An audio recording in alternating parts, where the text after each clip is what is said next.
Good evening, I'm Norman Robinson, and welcome to Affordable Housing Matters. As we enter the year of 2018, it is important to know what changes are happening in our city. Also, how can those changes in our community affect our housing market? Tonight, we will have the NOLA Business Alliance and the 2017 New Orleanian of the Year here to discuss community development and housing. We will be back with more Affordable Housing Matters right after this break. Nightly Business Report. A new team, new editorial resources around the globe. Chaos here continues. The same objective, insightful analysis of the top business news of the day. For the Nightly Business Report, I'm John Ford. Every weeknight, a half-hour wrap-up of complete market coverage. With the business and economic stories that are crucial to you. Television's longest-running business program. Nightly Business Report. Weeknights at 5:30 p.m. on WLAE.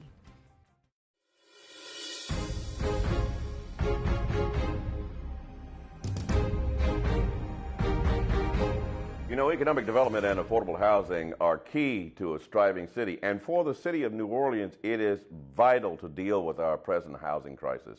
Joining me now to discuss the holistic approach to economic development and how it connects with affordable housing are Ms. Alejandra Guzman, Vice President of Program Development and Strategy for the New Orleans Business Alliance, and Ms. Andreanecia Morris, the 2017 New Orleanian of the Year and President of the Greater New Orleans Housing Alliance. Congratulations, Andreanecia. Thank you. Thank you, Norman. Thank you for having us. And welcome to Affordable Housing Matters. This is your first time. It's my first time, and Ms. it's a pleasure. All right, the pleasure is all ours because what we need right now is information, and the information that's needed for our people who are suffering, who are presently challenged by this housing crisis. In line with that, how do you two connect on this issue, starting with Andreanecia? So obviously, good jobs are incredibly important. Access to wealth, access to capital is incredibly important to addressing the affordable housing crisis. And so we've been pleased to work with the New Orleans Business Alliance because people often think that our business leaders don't understand the crisis. And they have served as an incredible bridge to make sure that business leaders do understand and that there's things that they can do to help, and how we can get young executives, established companies to actually help address this crisis. Ms. Alejandra? So at the New Orleans Business Alliance, one of our main focus is connecting people and businesses with opportunities. And part of our main activities is to attract and retain businesses to the area. We've been very successful. Last year we had 2 major announcements. DXT Technology was a great example. They'll be bringing near to 2,000 jobs to the area, and what we always say, and we work together in different forums, is to express that we will not be as successful to attracting and retaining businesses if we do not work in a holistic way. And by that, I mean we need to have a place-based approach, have the right infrastructure, affordable housing including, to retain the talent that is also needed to build the pipeline for those companies. So it's incredibly important that we work together, and that that economic development strategy includes all of this holistic approach. Now, you mentioned place-based approach. That's new to me. What does that mean? So a place-based approach, in my mind, is creating all of the amenities that a city needs to thrive. It includes affordable housing, multimodal way of transportation. Multimodal way means bike paths, affordable transportation, pedestrian pathways. That's multimodal. We need parks for recreation. We need and everything to work together, so it creates a vibrant community. So that, for me, is a place-based approach. So how are we doing? Especially, I notice that there's a lot of construction taking place downtown as it relates to the streetcar lines. How does that affect affordable housing? Is it affecting affordable housing in a way that's working for the city? It does. We were able to work in the last year with our partners at Ride New Orleans, as well as working with the RTA, the New Orleans Regional Transit Authority, on its 20-year plan. And they were able to work with community and lay out a pathway that talks about how we're going to do transit-oriented development and where the new routes are going to come in.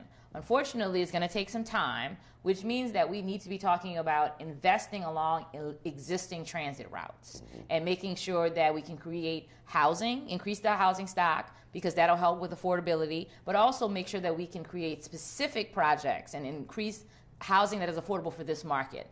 We have to be realistic about who lives in the metro area. And again, to Alejandra's point, how do we develop the pipeline of talent and keep the talent here? People need to see themselves in these opportunities. And if you're just getting out of college, graduate school, you're not going to be making a lot of money. What's really startling about this affordability crisis is that it is almost at every income level. Now that surprises me. At every economic? At almost every level. Why is that? Because of things like energy inefficiencies, lack of access to appropriate transit, insurance, property taxes, and the fact that our wages here are not terribly high inside the city of New Orleans. The average median income for a family of 4 inside of New Orleans is $36,000, which is lower than the region, which is over $60,000 for that same family of 4. That's almost half. That's right. And even folks who are getting into these professional jobs on a pathway, 61% of our renters are paying more than a third of their income towards their housing costs. Those are those new young professionals, as well as established core workforce people, the folks who make this city run, the backbone of our economic industry. Those are the folks who are struggling to make ends meet in rental apartments that are just too much, that's more than they can afford. And it would be simple if we could just characterize this as greed. It's complicated. There are reasons the prices are as high as they are. And again, insurance, property taxes. These are all things that increase those prices. The cost of construction. This all plays into it. That's why we've got to look at a policy approach to help manage these costs and create more housing that's affordable for the people who live in New Orleans. So how does that reconcile itself with economic development, with attracting new businesses to the city, given all of the challenges that Ms. Andreanecia just spelled out? There are also good news. We have a lot of workforce development programs that are being successful. I'm going to go back to the DXC technology example. One of the part of the deal was that DXC would invest $25 million in a science center, computer science center. Okay. And different universities came together, LSU, Delgado Community College, Southern University, among others, so they could create this center. So that part of collaboration and workforce development has been very successful. However, we do stress out that as we graduate those folks that will be working on those companies, we really need to figure out how are we going to maintain them here. That's right. And something very important that Andreanecia said is talent across the board. We make sure that our workforce development program has an equity lens, means that providing opportunities for everybody from entry-level positions to high-paying positions in many different industries, but they all suffer from the same thing. They all have to live in a house. They all have to pay their rent.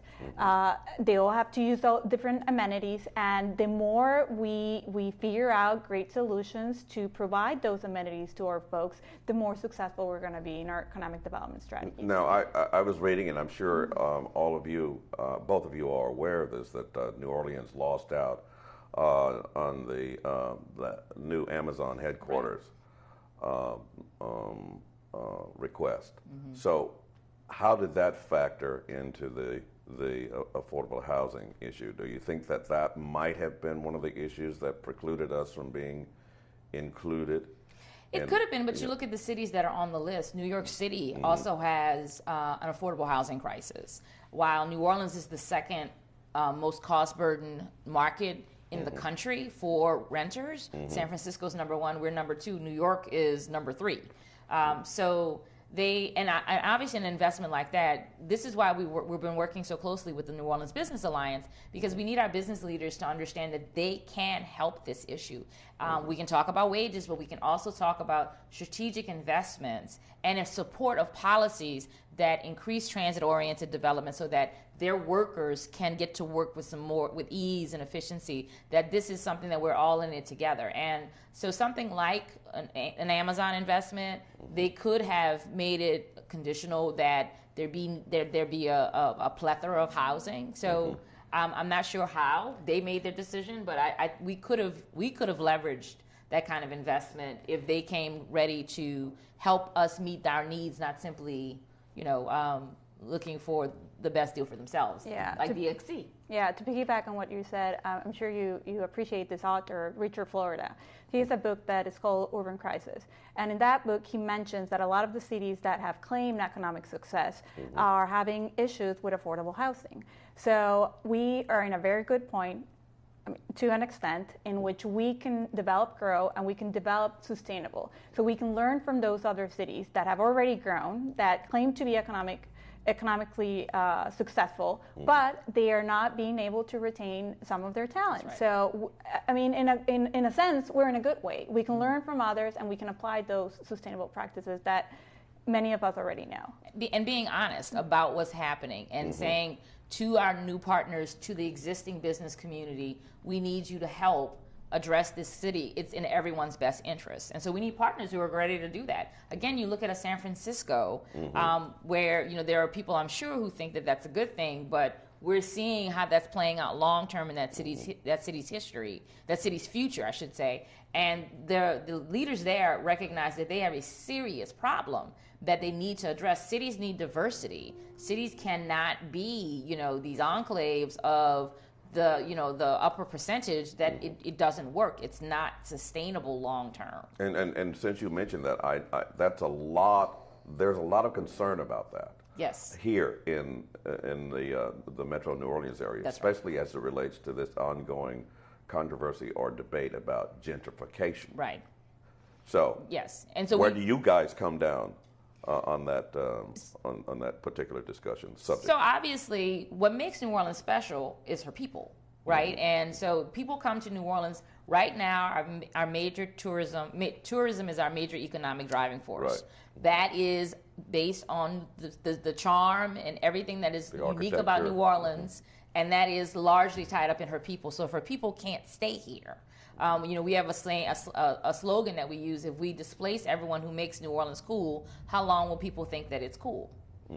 So again, working with the business community, that is an acknowledgement that what is so special about this city, the je ne sais quoi of it, is intangible and is delicate, and we have to protect it. And it's investing in her people, new programs to create economic development. NOLA BA is merging with the Network for Economic Opportunity, the STRIVE program, things that they've done at the neighborhood level to increase opportunities for young people who are homegrown, born in New Orleans, as well as doing things to attract new talent, are critical and vital. And again, the affordable housing issue has to be a part of that. It can't be something that happens in a vacuum. Sometimes we hear people say, well, if we can just get wages up, then we can, we can that's do the end all be all. Right, but we believe in let's put housing first mantra. It became more than just a mantra in the last year, and because we think that is the foundational piece. As you get someone into these fantastic programs that they're talking about at NOLA BA, people need to be able to go home every night and be comfortable and not live in luxury, but be comfortable and get a good night's rest and be close enough to work where they can get there with consistency and in order to do their best. If you get someone in a fantastic entry-level position and they live an hour away by bus, and the bus schedule is such that they would have to get to work an hour early every day and leave an hour later, that person's not going to do their best. So how do we get that entry-level position, those people starting that really fantastic career path, how do we get them closer to work? And that's how we talk about transit-oriented development. And again, getting the support of the business community is invaluable to getting those kind of endeavors codified and sustained, right? We can't just pass laws and pass rules that no one follows up on. Ms. Guzman, I know that your agency is tied into the economic development arm of this. To what extent are you depending on, have you been helped by or hindered by the political process in the city? So we are a public agency, a public-private partnership, and we have been supported by the city tremendously. So I'll give you one example of it's related to workforce development, and it connects also to housing. We are designing, in alliance with the city, what we call the Restart Project. So this is an opportunity to provide transitional work opportunity for folks that are coming out of prison. So that's the reentry program? It's a reentry program. Okay. But we provide, in alliance with the city, transitional work opportunity during 3 months in alliance with Strive as well. And then after that 3-month period, we're expecting to connect them to permanent job opportunities. Now, how I'm connecting this to housing is once somebody is back to our community, they need different wraparound services, including housing. Yes. So again, as I mentioned before, part of our programs cannot be successful if we don't have all the other services around them. When you talk about reentry programs, and in my profession as a news man, I've dealt with people who have a difficult time convincing businesses to give prisoners or ex-prisoners a second chance. So how are you meeting success in this area in convincing the economic development community to reach out and embrace these people who have such a stigma attached to them? Well, first of all, I'll say it's in all of our best interests to integrate everybody into our community. So I'll start with that. And secondly, people that are going through our program are giving this transitional work opportunity so they can prove to future employers that they're dependable, that they show on time, that they're keeping themselves healthy, and that they're worthy of permanent employment. So that's actually the goal of a transitional employment. We don't want to keep them in those 3 months forever. We want them to transition to other career opportunities and career paths. Now, the Strive model, it's an international model that's proven to be extremely successful. It's very rigorous. So anybody that graduates from that program, I can say it's a guarantee that they will be excellent employees. In discussing this issue with the both of you, I'm getting the impression that this is a big picture. This is a picture that has layers. Right. And it's not just, we're not just talking about jobs, we're not just talking about keeping families together. We're talking about an entire dynamic, how should you say, holistic. Right. That's right. Approach to right. what's going on out An there. equitable city. You're dealing with every aspect of the human condition. That's right. And so, how do you get politicians and business people in the same room together to wrap their arms around this issue? That's what's been fantastic about the Housing NOLA process is that we've done that time and time and time again. Everyone has demonstrated their willingness to come to the table to talk about these issues. Where we are now is we've got to make those conversations, we've got community on board, and we've got to make those initiatives real. So how do you do that? How do you make those issues real? So this is my opinion. I think economic development is about people, and when you put a face to a problem, it changes the story. And one of the things I always stress when we're in a conversation is it's about you and me, our family. It's not about some community out there that you've never seen. It's about us. So when you put a face to a problem, the dialogue changes completely.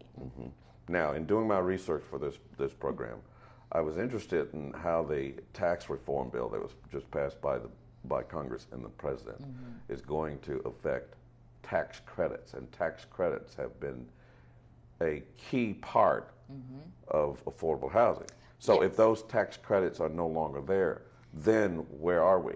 The concern is they're not going to necessarily go away, but the value, right, the amount of investment that you can get in exchange for them is going to be a part of the problem, because then they're going to need additional subsidy in order to make them work. And we don't have a lot of subsidy anymore for a number of reasons. New Orleans is smaller than it was, 20 years ago. So and these federal programs are already being cut. So things like our home funds and our community development block grant funds. That's why New Orleans has got to do things like increase its neighborhood housing trust fund. Taking the resources from things like short-term rental, the revenue generated, and dedicating those exclusively to the creation of affordable housing is something that we have got to really talk about doing, and we have to do it, because the money's not going to be available the same way it was 5 years ago the redevelopment dollars, the Katrina disaster dollars, those funds are running out. We're on those last legs of those programs. And again, we find ourselves in the middle of an affordable housing crisis. And so there's resources that are available that we can use that are exclusively related to this. Short-term rental revenues have the first problem area that they impact is housing, is neighborhood housing. So using those resources, we're doing the best, the city's doing the best that they can to regulate and make sure that those programs are run effectively. People are making suggestions on how to change this. Some of our partners are working very diligently on how to tweak some of those programs. But at the end of the day, if we're not going to eliminate them, the revenue should be going to address affordable housing. Is this a new challenge for you, Ms. Guzman? The possibility that removing the tax credits or removing some of them throws another monkey wrench into the situation. So there's definitely another tool in our toolbox for development. So we were talking before the interview about new market tax credits, and they've been incredibly successful and helpful for different development around the city. A project I love is the PTM building. This is a lovely building that was restorated with incredible history, including affordable housing, and the building was possible because of new market tax credits. So if this goes away or is reduced, it could put some difficulties in new markets and this type of development. So the bottom line is you're faced with a new challenge. Yes. And coming up with a way to work around it. The good news is that, for example, some of the solutions we have were things that we were already talking about. This wasn't, as we went into 2017, we knew that there were going to be challenges with federal funding. So much affordable housing measures rely on federal funding. The state, for example, the city of New Orleans, we do have our local trust fund, which is why the first thing we pivoted to is making sure that trust fund could increase, could significantly increase its funding, and it'd be homegrown, right? It could be something that we wouldn't have to worry about the federal interventions or federal cuts. And so again, using the resources that we have more thoughtfully, more strategically, those are the things that we've been working on over the last couple of years so that we can pivot and make sure we can take advantage of it. Now, losing something like new market tax credits, particularly as we were poised to start using those resources to address school issues. Also, new market tax credits can create business opportunities, but it can also be used to create affordable housing. Right. That's a loss, and we have to think about how we move forward there. But again, we've developed partnerships and infrastructures to deal with these kind of challenges. Given the time that we have left, I'd like to start with you in closing out this segment of our program, Ms. Guzman. What can you say to the viewers who are challenged by affordable housing going forward to give them some optimism or some encouragement? There are organizations that are working very hard, like us, to address these issues, and we're being very intentional about this. So economic development, as I said throughout the interview, needs to be holistic, needs to be intentional, and needs to be seen through a lens of equity. So for me, I feel hopeful that there's a lot of organizations that are following this path. Ms. Morris? I'm hopeful because at the end of the day, the people of New Orleans know what they need, and they know if they can leverage their needs and their desire to see their elected officials put housing first, that we can absolutely address this problem in an equitable fashion, in a fast and quick fashion, and that because people can see themselves in it. That's what I'm hopeful for. The people of New Orleans are the ones who saved this city 13 years ago. It'll be 13 years in August. Right. And the people of the city will save it again. All right. Well, thank you both for being here. There are many issues that need to be discussed. We didn't talk about short-term rentals in depth, and we didn't talk about the new plants that Entergy is talking about putting up in New Orleans East. Hopefully, we can have you back to discuss those issues. Love to talk about that. Ms. Guzman, Ms. Morris, thank you for being here. Thank you, Norman. You're quite welcome. We'll return with more Affordable Housing Matters right after this break.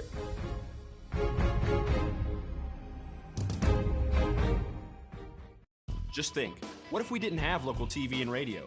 Where would I go for local sports, local politics, a mayor, city council? Stuff that affects me every day.